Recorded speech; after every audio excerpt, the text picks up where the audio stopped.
And starting today, some Florida workers will be getting more money in their paychecks. The minimum wage is now up to $8.46 an hour. News 5's Cody Long is live in downtown Pensacola. And Cody, talk to us about how much of an increase this is. Yeah, Roseanne, it's a 21-cent increase per hour. There's been a lot of debate in recent years about fast food workers like those here at Subway and other restaurants and whether or not they should get at least $15 an hour.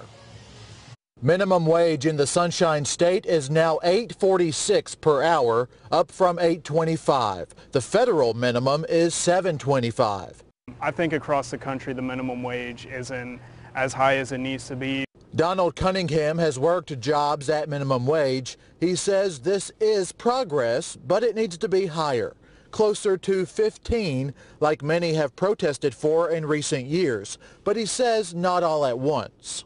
I don't believe that it should just be jumped from what it is now to 15. I think it should be more of a progressive rate to $15 an hour, just so that way it doesn't disrupt the economy too much. This also means an increase for tipped employees, putting them at $5.44 an hour. Joe Abston owns the 10 Cow downtown on Palafox Street. He says most of his employees in the back make higher than minimum wage, but his servers work at the minimum, and of course they do rely on tips. Abston says these days that's really what the servers are focusing on and not so much the wage numbers. Our front house employees, they work on a server minimum wage. The way the hospitality industry is going these days, if they're not turning the tables and making the business and walking with the cash in hand and making tips way above minimum wage, then they're not really going to stay at that restaurant anyway.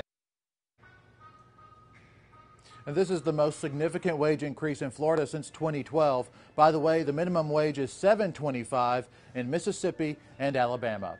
Reporting live in Pensacola, Cody Long, WKRG News 5. Thanks.